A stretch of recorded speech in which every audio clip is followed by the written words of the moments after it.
তো মুসলমানদের মাজারি যদি কবর যদি ভাঙতে পারে তাহলে হিন্দুদের মন্দির ভাঙতে পারতে তো কিছুই না।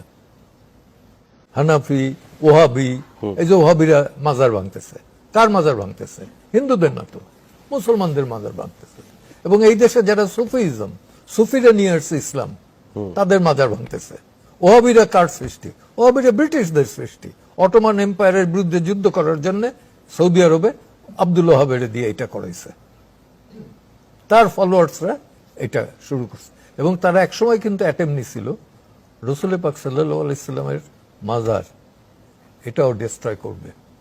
শেষ সময় ব্রিটিশের এবার অ্যাডভাইস দিচ্ছে যে এটা করতে যাও না, টোটাল মুসলমানদের এটা পড়বে গিয়ে তাদের গায়ে। ব্রিটিশেরা তো খুব শেয়ান, মাইজ ভান্ডারি একরকম।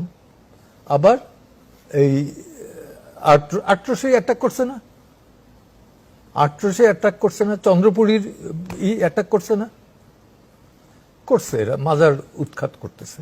তো মাজারগুলো কার? মুসলমানদের তো না, হিন্দুর মাজার। তো মুসলমানদের মাজারই যদি কবর যদি ভাঙতে পারে তাহলে হিন্দুদের মন্দির ভাঙতে পারতে তো কিছুই না। তো এই যারা করতেছে এরা